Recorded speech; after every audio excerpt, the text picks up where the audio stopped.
Thank you for having me. And it's very true. This clothing is really uncomfortable for me now. I grew up in New York City, so I get it.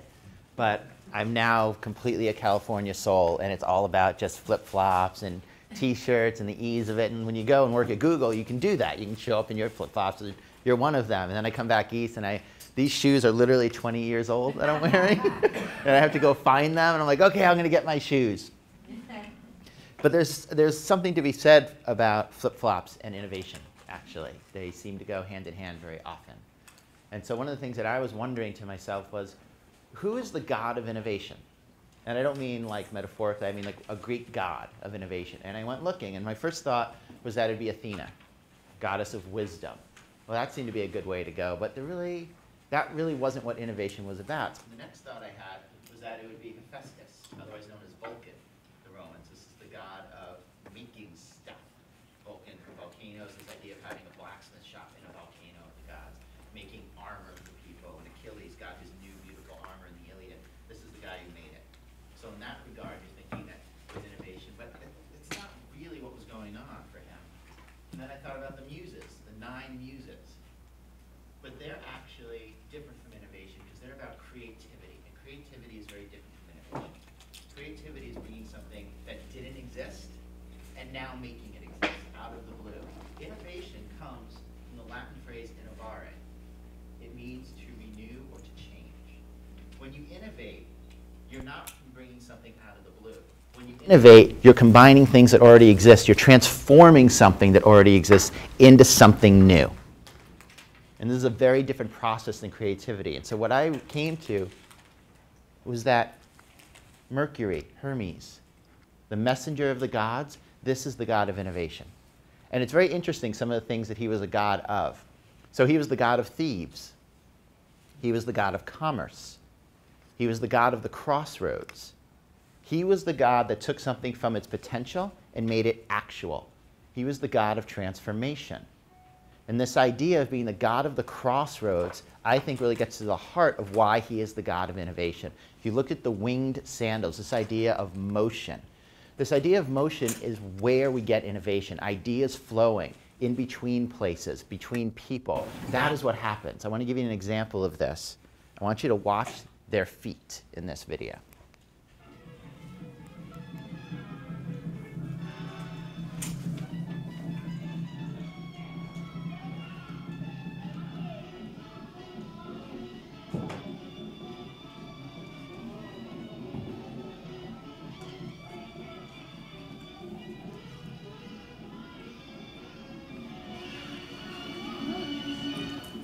Okay, that's from a movie called Hell's A-Poppin' from the 40s. Now that's swing dancing. Now swing dancing had to be invented because they created swing music, which was its own innovation. It was the kind of free-form jazz from the South that got orchestrated by the big bands in the North. And that's where you got swing music from, and nobody knew how to dance to it. And there was a little section of the dance floor at the Savoy Ballroom in Harlem, New York in the 20s where a group of dancers with names like Shorty George literally invented how to dance to this music. And so that's where you get footwork like that. Now I want to show you this next clip. This is from the BBC from 1966.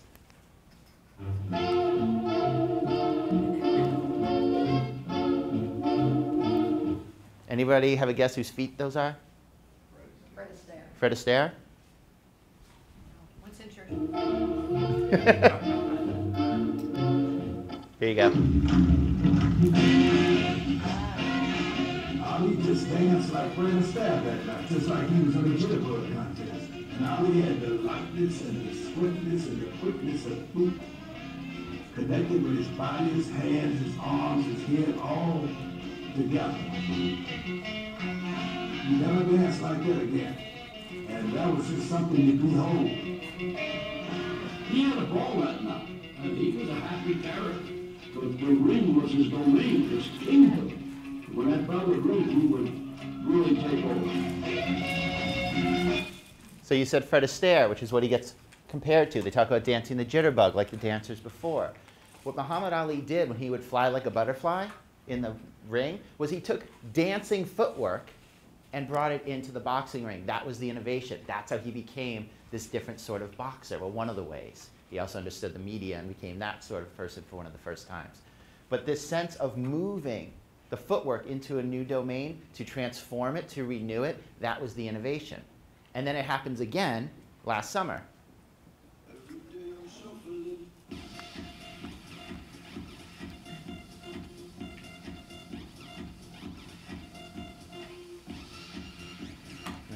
So the kids think it's brand new, shuffling. Now what shuffling has done is it's made it a group process. Whereas before it was partner dancing, now we've changed it into a group-orientated thing. And that's what millennials do. They like to do things in groups. But this might remind you of something else, for those of you who are old enough to remember.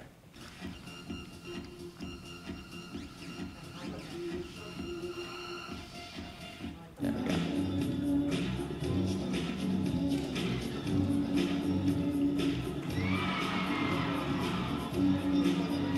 So there's Michael Jackson live at the Apollo 1985 moonwalking, where everybody, if you remember, like no one had ever seen anything like that. That's all anybody talked about for about a week. But then you go back to 1955 and a guy named Bill Robinson.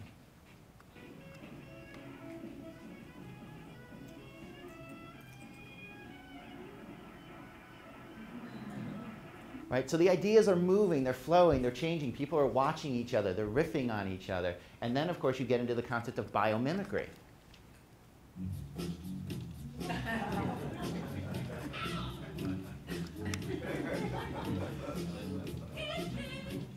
Right? So biomimicry is genius. Biomimicry is basically the theory that evolution is a 4 billion year old research and development project. And that with that much time, nature's probably come up with some really awesome designs and maybe we should mimic them. An example of this. This is the original Japanese bullet train. This is the nose of it. The problem with this nose was that as it went through a tunnel, it built up hurricane force winds in front of it. When it came out of the tunnel, those winds exploded out. Windows were shattering, houses were shaking. They needed to fix it. This is the new nose. We don't have this problem. Where did they come up with this design? The kingfisher bird. This bird, when it dives into the water, barely makes a splash. So again, the movement of the ideas. Then we get this. B-17 bomber, known as the Flying Fortress, very hard to knock out of the sky. If you notice, the wings are straight. Just a few years later, you get the Stratofortress. It has swept-back wings. It's a jet engine. Swept-back wings are far more stable at high speeds. This is a swift bird. Same thing. Swept-back wings. We find this happening over and over again. This is something called a foil board. This is Laird Hamilton, who's famous for pioneering the ability to surf giant waves. If you notice, there's something strange about that board, which is the board itself is not in the water. This is a hydrofoil surfboard. And this is complete innovation because everything he's using already existed, but in a separate context. He's standing on a wakeboard. He's wearing snowboard boots and snowboard bindings. And he's got a mini foil that this river enthusiast created. So he can bind them all and then put them into a surfing mode. That is what innovation looks like, to transform, to renew, to shift how you're thinking of something. He's doing this so that he can surf faster, so that he can ride bigger waves. I don't know why you need to ride a wave any bigger than 50 to 100 feet, but that's its own story. The thing is we are really bad at seeing the potential in things. 100 AD, Alexandria. This is a little toy made by a man named Hero. Water would heat up. The steam would go up into the ball, come out the ball, and spin. This is steam power. This is everything you need to create steam power. 100 AD.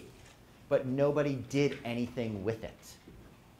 It took till the 1500s to get a drawing that looked like this for anybody to look at it. At Autodesk, they have what they call the 7 essential innovation questions.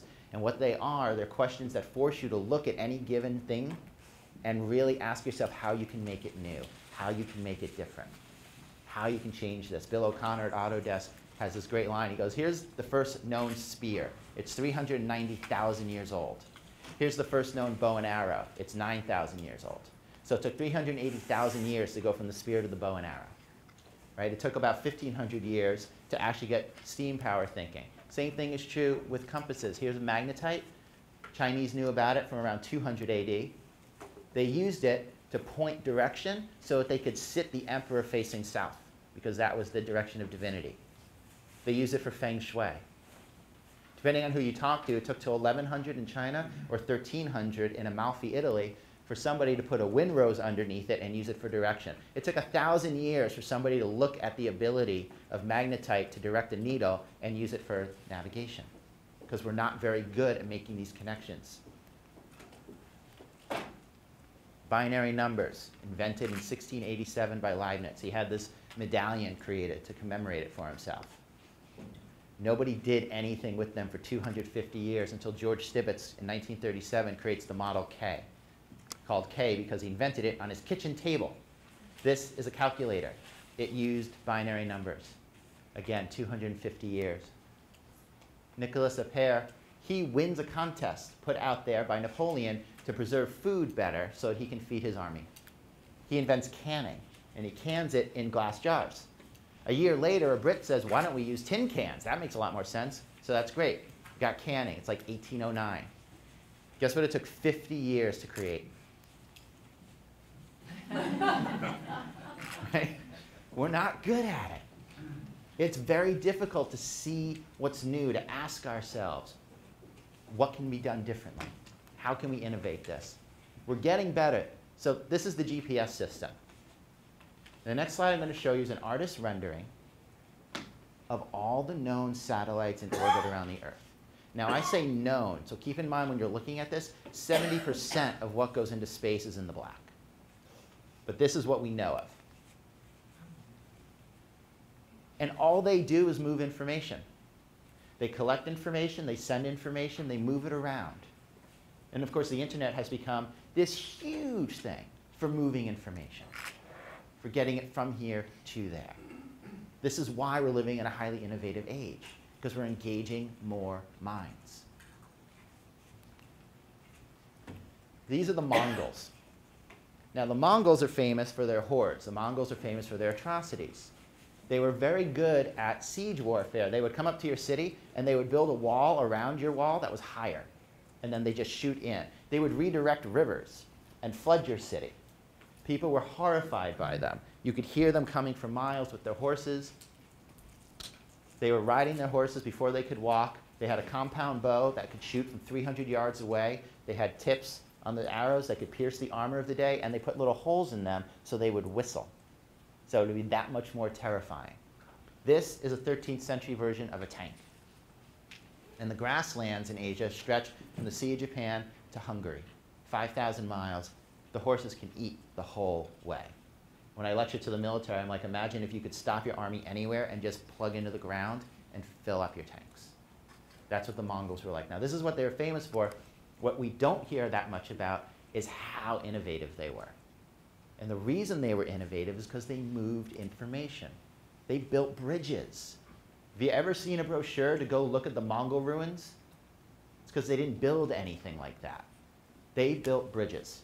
They built tons of them. That one's real, actually. I love that. Have you ever seen a Russian drinking tea? It's because the Mongols moved tea from China to Russia. Have you ever had lemon chicken in a Chinese restaurant? It's because the Mongols moved lemons from Persia over to China. If you've ever seen anyone playing cards, it's because the Mongols took cards and spread them throughout the world. Arabic numerals. Have you ever done long division with Roman numerals? It's not a lot of fun. They spread these everywhere, and when they first showed up, people didn't trust them. They were too easy to change. The reason you have to write out in words how much money your check is for is because when these first showed up, people were like, oh, no, too easy to forge. So this is like a centuries-old practice that we have with writing out our checks. Gunpowder, of course, started making the rounds. What Genghis Khan wanted to do was he wanted to get the Silk Road up and running again. He was into trade. He treated anyone with knowledge like booty. And you were picked up. If you knew anything about anything, whether it was math, astronomy, medicine, accounting, languages, he didn't care. You were brought back, and these people started to mix and mingle. At one point, you had a European bellcaster in the same place as a Chinese gunpowder expert and a Persian flamethrower builder. And they got together and built the first proto-cannon. Just because the information had been mixed up. Just because people who ordinarily wouldn't talk started talking. This mixing up is where the innovation came from. It's where the ability to see something new happened.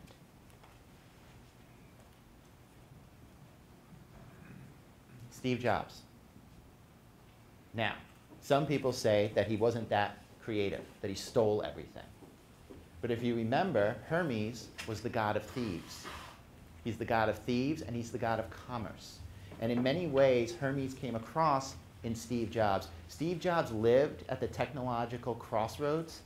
It was its own Silk Road. And he watched everything that came through. And he started mixing and matching, transforming, recombining, imagining how it might look, how it could be different. That was his genius, how to move these things around and look and see everything that was going on. The problem is we're not very good at this stuff. And there are a lot of reasons we're not very good at it. One is that we don't like each other that much.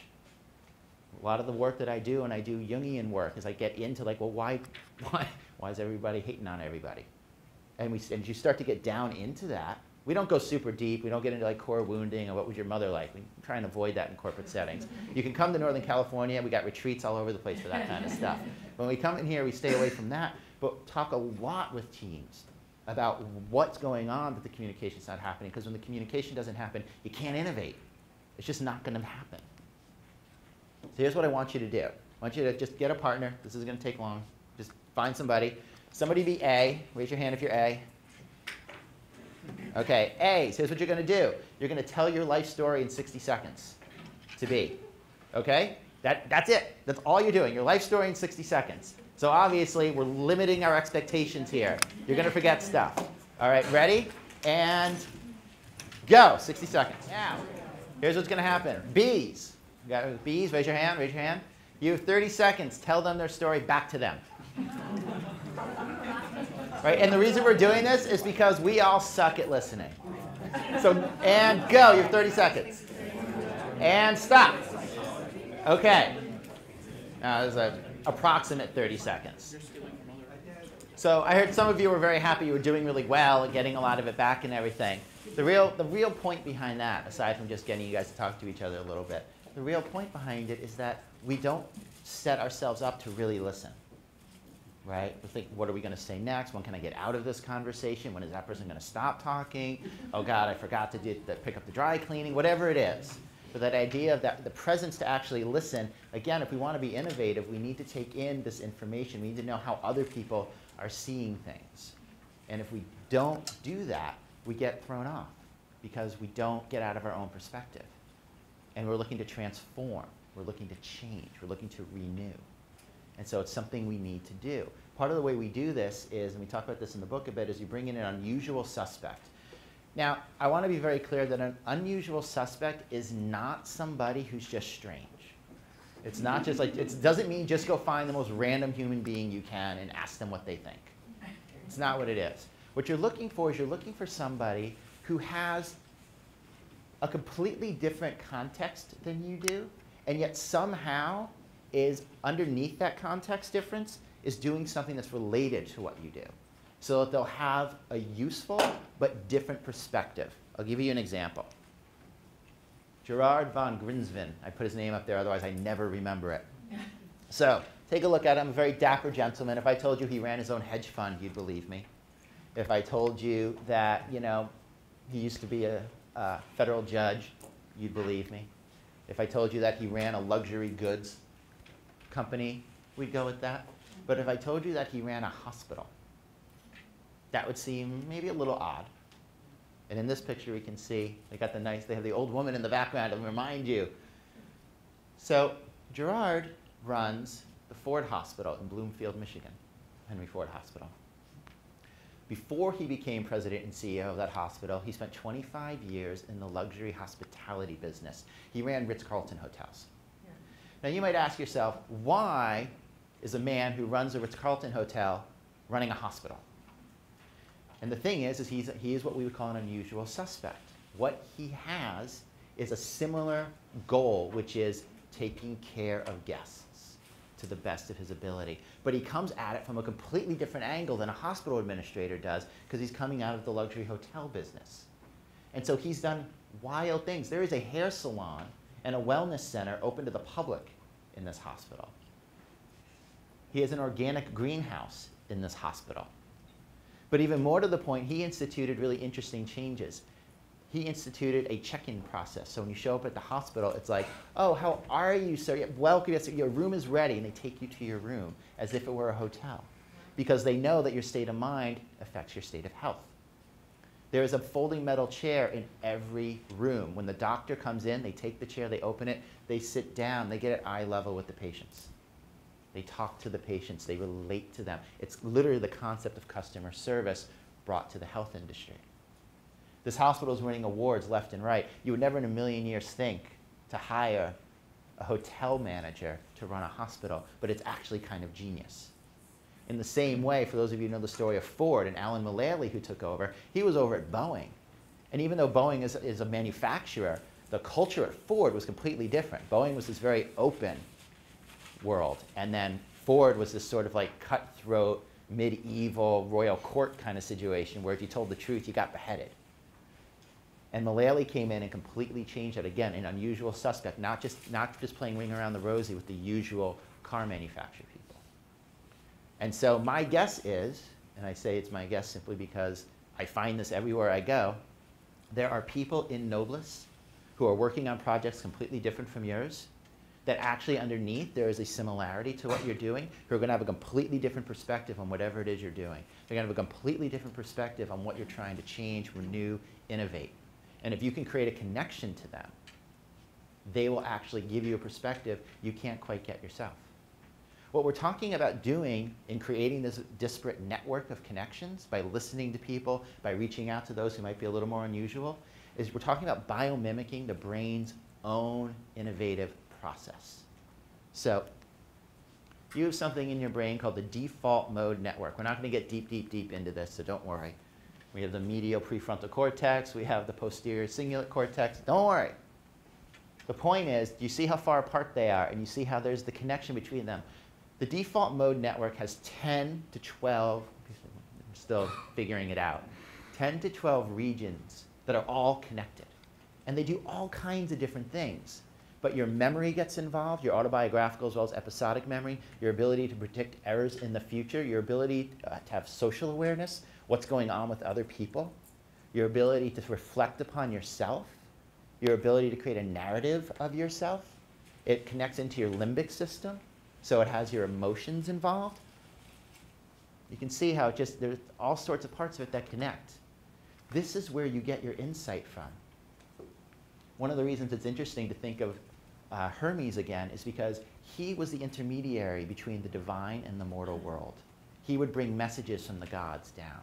And if any of you here have ever had one of those moments in the shower where you're like, ah, I figured it out, that's your default mode network. What it does is that when you're off task, it starts synthesizing all the information you've taken in.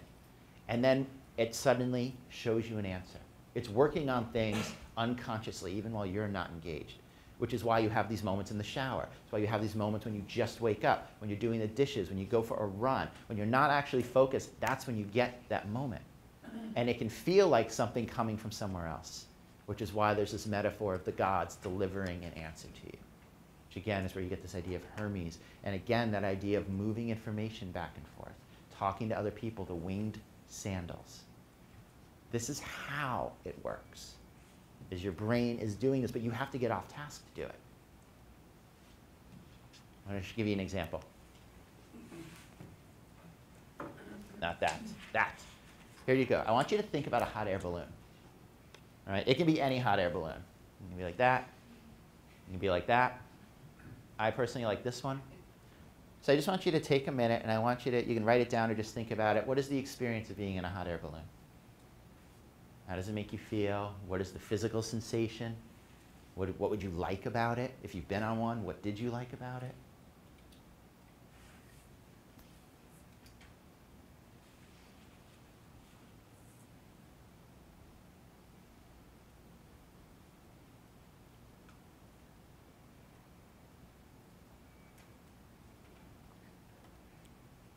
The room is getting very relaxed. Okay, now here's what I want you to do. I want you to imagine you're building your house. What are you going to do in the living room? How are you going to design the living room?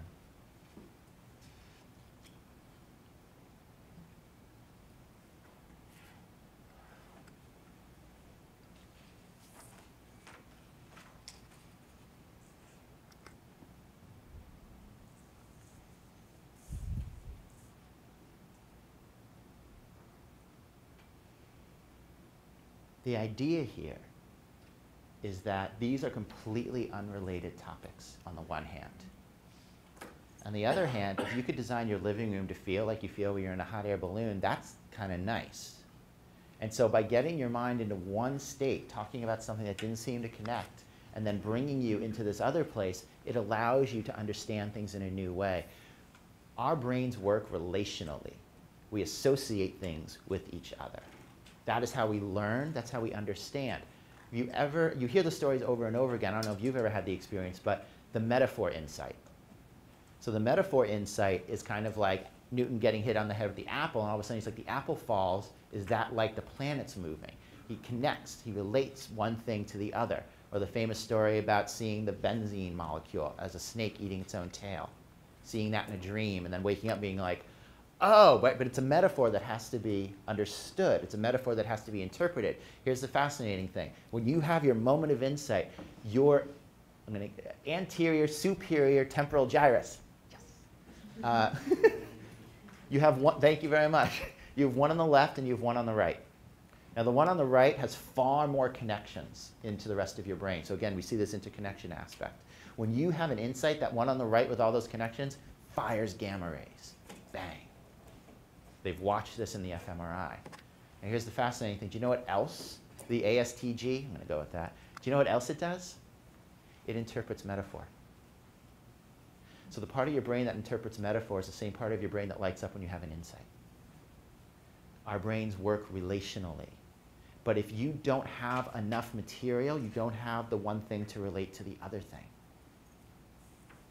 Some of this work that I do when I come in and do OD projects with companies and they want to get more innovative, they want to know why their culture's not more innovative, is we start putting these pods together that mimic the brain's architecture.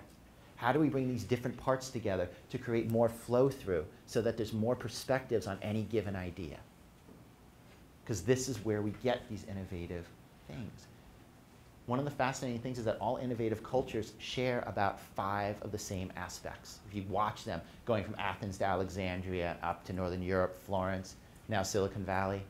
So they tend to be port cities. You don't have to be on the water, you have to be on trade routes though. Tend to have a center of learning, open politically. They have a spiritual underpinning. These highly innovative cultures are looking for something deeper. Right? In ancient Athens, they were trying to understand the good.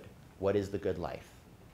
In ancient Alexandria, they're very Roman and very like us. They were trying to just explain and define the universe. Right? And then you get to medieval Florence, and they're trying to understand what God has created. Same thing in Northern Europe. Silicon Valley today, if you notice, it doesn't matter what your app is. It has to be making the world a better place. It doesn't matter if it's just letting you order food at 3 in the morning. But it's somehow, the thing you have to put over it in Silicon Valley is, I'm making the world better. Because that's that underlying drive. And the last part is altered states. They're almost all wine cultures that are highly innovative. And it's not happenstance that you have all of these vineyards just north of Silicon Valley right now. There's something about the quieting of the frontal lobes, those inhibiting parts, the parts that make us act like adults. You drink wine, you quiet it, and all of a sudden, more connections happen, more interesting things happen to you. As a side note, I was doing some research and I found out that in ancient Greece, you know, they talk about drinking mixed wine. They weren't mixing it with water. They were mixing it with opium. They used so much opium in ancient Greece that they actually, when you read it, it has it's like a nickname. It's called the juice. Because when you cut the seeds, it's a juicy liquid. So did you bring the juice? So the symposium, Plato's symposium, like they're drinking wine laced with opium and having an argument about love. But they're altering their state to think broader. Right? Now, I'm not sitting here saying you need to have like wine brought out at 3 o'clock in the afternoon to really get yourself there, but this idea of just shifting yourself. Right? This is what you're trying to get at. Pull yourself outside the frame. See things differently. This is by Banksy. He would sneak into the Tate Modern in England and put these things up on the wall. But this idea, can you do that to be truly innovative? Can you step outside your own frame? Can you connect with other people to step outside your own frame? and thus get new perspectives, new ideas, which will help you renew the concept you're working on. Right? Are you able to look at something like this? And you know where that is?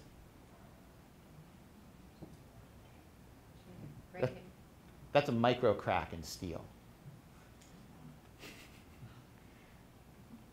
And just telling you that and having you think about it for a second, it's getting different connections going. You're relating into different things to then prepare your mind to have a different innovative thought.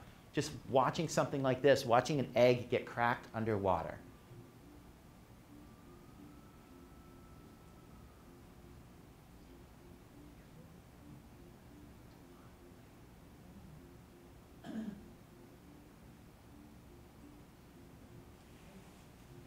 Right? When we change the context, when we change the rules, it becomes a different thing.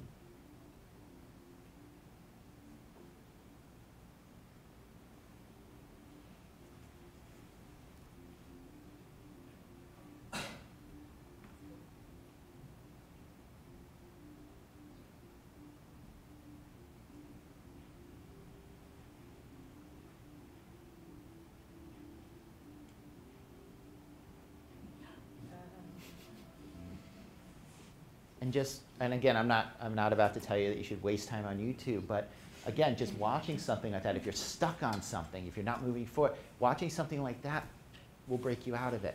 You can just look at something differently, and it'll shift you. Or just having a conversation with somebody else, it will shift you. Well, here's one of the big problems with this. In order to be highly, highly innovative, we need to work hard, and we need to collect a lot of information and know all these things, and all of that's really good. We also need to slow down. Historically, innovation is a slow process, as I showed you. It takes a really long time to put together the right bits. But we live in an age of speed, and we live in an age where it's innovate or die, right? In Silicon Valley, what does everybody say? They say fail fast. And now they're making the mistake of bringing design thinking into cultures where it's like there's no tolerance for failure. And then they're saying fail fast. And people are like, it's not working. You're like, well, yeah, of course it's not working. You got to get the culture to accept it first. You can't just come in and stick it on top. That's one of the big mistakes that's happening right now. You have to get a culture that understands why failing fast is a good thing. That if you fail, the idea is that you get a lot of feedback and you learn from it. You don't just fail and say, oops. And this is one of the things going on. But you will not be getting the most out of your brain if you keep running. If you keep moving forward all the time, if you keep looking at the next thing, if you never stop, your brain won't access the most innovative part it has. That default mode network I was talking about, it only functions when you're off task. So if you're constantly doing something, the innovative moment, that relational moment when you're like, oh, this is this, I see a new way, you can't have it. It doesn't happen. And so how do we find the time to slow? And so I would like you to just push back from your tables a little bit. Close your eyes. If you're in California, I tell you to take off your shoes, but I'm not pushing it. Close your eyes. Now, I want to be very clear. I do not want you to meditate. I am not about to ask you to focus on your breath. I'm not about to ask you to watch your thoughts come up and let them go. I'm not good at that anyway. But I want you to just take a second, because I get you for this little bit of time. So I get to slow you down. Right? How many times during the day do you do this? How often do you get to slow down? We live in an age of machines, and we thought these machines were going to let us go slower, have more time to ourselves, but we've internalized the machines. We expect ourselves to work all the time. We expect ourselves to be available all the time, and we expect ourselves to be productive all the time. And when we had an industrial model in the 20th century and we were managing bodies, we could make a certain amount of time when you were supposed to be making things. But we've transferred into a knowledge economy. Now we're supposed to be thinking things. We're managing minds. We're not managing bodies. And minds function very differently. We need downtime. We need loose time. When children take recess, when it's completely unstructured, that's when they come back to class and are more focused. Even gym, with its tradition of having a coach there, doesn't give kids the same boost that unstructured recess does. Just having a little bit of time. And this time also allows your default mode network to start working. It allows interesting things to relate to one another. And something else the default mode network is incredibly good at is creating meaning. Now the research shows that if you're doing something that means something to you, you learn better. You remember more. You are quicker. If we want to be more innovative, we have to have meaning connected to what it is we're trying to innovate. We have to find our purpose. We have to rediscover our purpose. When people search for happiness, that is a losing game. We don't find happiness. But when you find purpose, happiness follows. Leaving yourself the time to really know what has meaning for you, that is the kind of thing that will lead to highly innovative ideas. One of the things about meaning is it can reawaken your sense of wonder. Children are highly innovative, right? We've all seen 2-year-olds play with a box for hours and hours. And then we lose it because we get on task. But rediscovering that sense of wonder is incredibly important when it comes to trying to be more innovative, to see the world in a new way. I want you to think about the sun. I want you to think about how you've seen the sun before, how blank the sun is. Now I want you to open your eyes and look at the screen. This is a solar flare that was caught on camera a couple of years ago. Nobody ever knew solar flares did this. This one doesn't actually leave the surface of the sun.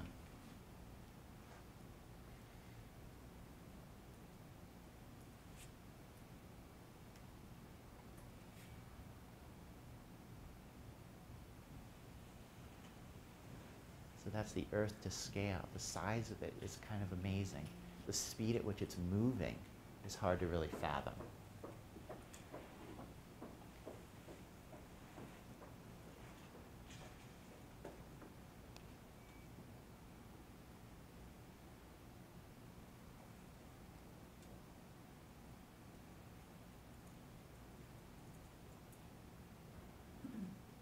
There is so much that's beautiful in the world. And one of the things the ancient Greeks sought was, what is beauty? And this sense of wonder, this sense of curiosity, this is what makes us an innovative species. Finding joy in this sense of wonder, finding joy in discovering new things, centering our own selves and our sense of meaning. These are things that are going to become powerful inside you. These are things that are going to drive us towards seeing the new, towards conversing with other people and seeing what they have to say. In the end, when you're highly, highly innovative, you're very excited because the world is fresh and new and you have a sense of wonder about it. You want to engage in it. You want to talk to other people about it. We all know those people who can be almost infectious in their enthusiasm.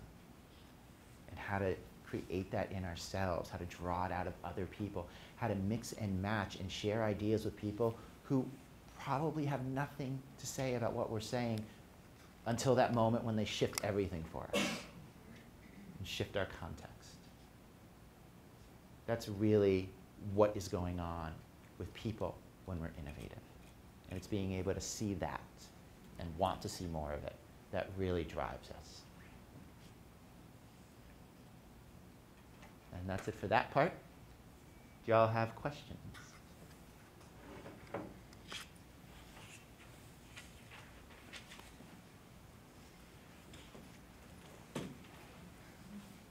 All right.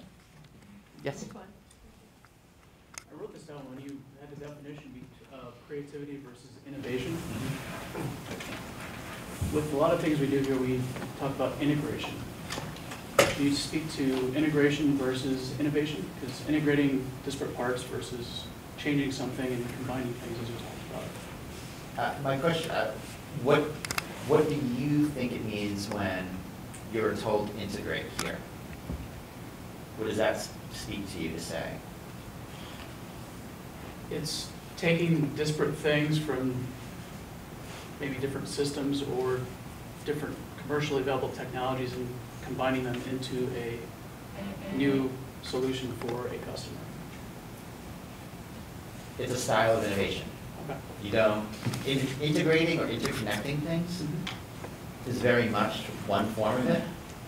There are other things you can do though. You can look at them in a new way, you can alter them, use them, you can shift them up, you can just reimagine. So integration is a style, I would say, of innovating. And it's a really powerful one.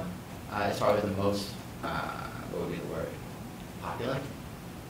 And it gets to the heart of a lot of what I was talking about, where you're renewing, you're seeing it. But what happens is, and this is one of the things that I do when I work on this, is you come into cultures and it's like, we integrate. And it's like, that's wonderful. So how is your culture about giving up what you know, about handing things over to each other, about open communication, right? Telling everyone to integrate is wonderful. How siloed are you?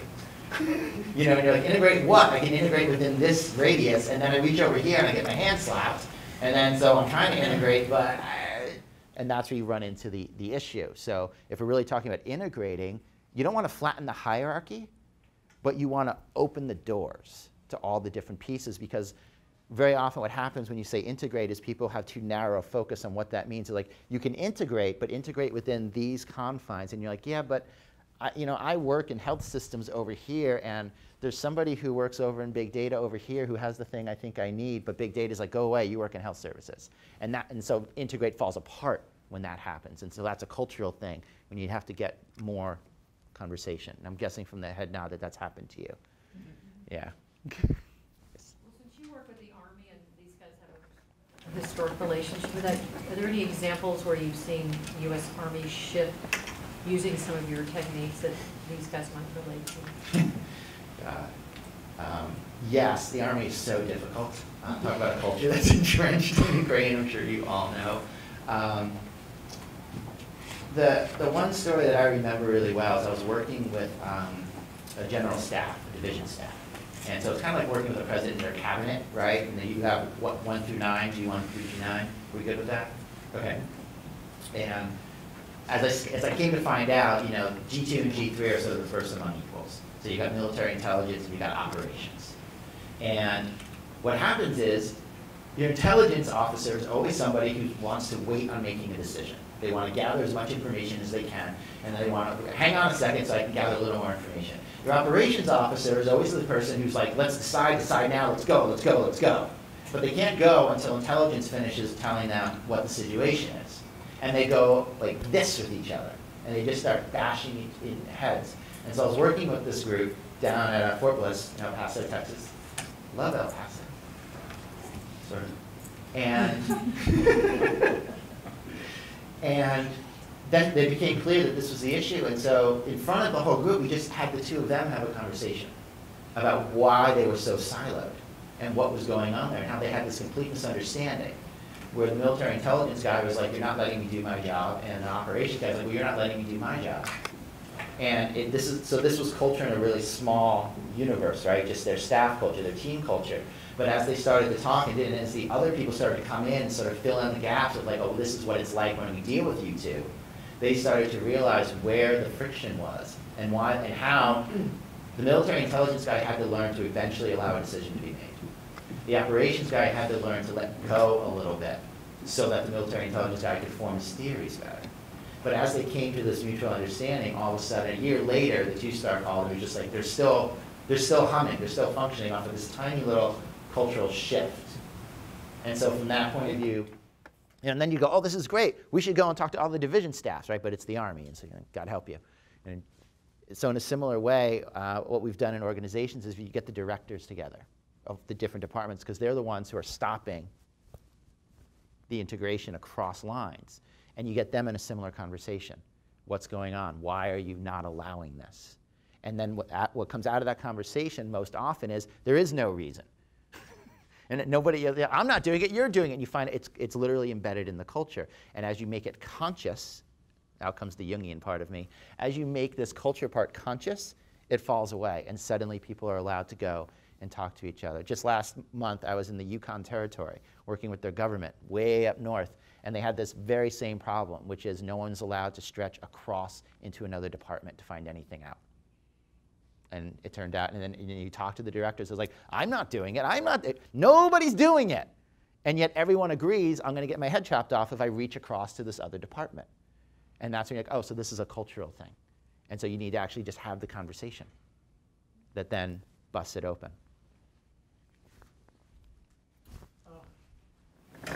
We just closed our eyes and we said, don't go into meditative state, so don't paraphrase it. But doesn't that sort of lead the meditative state into transcendental state, and doesn't that improve your sort of creativity and your innovation, basically? Or are we putting artificial? Somehow it feels like we're putting artificial boundary, not going to meditative state, and what is preventing us from going there? Meditative states are fantastic. And meditative states access your default mode network. They clear things out. A lot of incredible innovations have come when people are in a meditative state, even if they haven't sat down to meditate. One of the reasons I say please don't meditate, don't focus on your breath, is because when you walk into a room like this and you guys are at work and you're wearing your tight shoes just like I am, and I say, you know, focus on your breath, everybody just shuts down. And you're just like, ah, yeah. And if you're not an experienced meditator, you go through what I go through, just like, oh God, not this again, I hate this, right? And your back starts to hurt, and you become totally aware that you're discomforted. So I like to sort of, instead of calling it meditation, we can just kind of close your eyes and come into a quieter space. In America, meditation came here through Zen. And so in the popular notion, we think of meditation as this one way, which is very harsh. And we don't know that there's all kinds of ways to meditate. And so that's just sort of a different way of doing it. But yes, meditating, and especially out west, is hugely beneficial to the art of being more innovative and clearing your brain of that. Is there a question over here? You mentioned, I think, talking about there are 5 basic things about creating more flow. Yes. Center of learning, or central, open politically, spiritual underpinnings. Then you, I thought, said something else, and then you went on to altered states, my favorite. But what was I thought you said there were 5 things. Right, so there's being a port city on a trade route, having a center of learning, being an open political system, having a spiritual underpinning, right, and then having an altered state tradition. Okay, so that's only 4. Wine industry? That's fab. Okay, center of learning, then center of learning and on trade routes. Yes. Gotcha. So I heard the port city and the trade routes all manifest cultures clashing. Yes. And that's where you get the innovation. So when they talk about why is it in Boston, why is it in New York, why is it in Seattle, why is it in San Francisco, and not somewhere in the Midwest, is because in any of those cities, you find worldwide cultures all coming together and exchanging ideas and having conversations and thinking of ways to do things different. And I think that kind of played into what you're talking about, why a port, right? Yeah. Why on a trade? Absolutely. And again, there are crossroads. I have other slides I use sometimes which show like the Northeast Corridor, and it's at night, and it's a self-organized, decentralized network with the cities as hubs, and then the highways and train routes as the connectors, and you're like, oh, this is just an innovative system. This is just moving information around. And then we look in the brain, and the brain maps the same way. You've got these hubs that are moving information. These different hubs in your brain have different perspectives on what you're doing and what it's going to look like, and they talk to each other. And then we get into organizations, and we shut that down completely. And if you map the organization, it's bubble, bubble, bubble, bubble, right? There's no connecting. There's no flow through. And then big organizations, they come in, we want to be more innovative. And I'm like, you're not going to want to hear the answer. Because you need this flow through. And that's, again, when you get the cultural stuff where people start protecting their turf, they're worried about their careers. And it turns into a lot of stuff. And so it begins with the leaders and getting into how they hold power, how they think of themselves as leaders. Can they reimagine themselves as a 21st century leader where it's more connective, where you're facilitating flow more than controlling nodes. And then you get into the restructuring. Okay, well, how do we actually create this? How do we get people who are floating between, moving the information around, right? Hermes was a messenger. So if you think about that Noblis, who are the messengers? Who are wearing winged sandals, who are moving information between departments? Right? I'm going to guess nobody. But there's an informal shift. There's an informal structure, no doubt.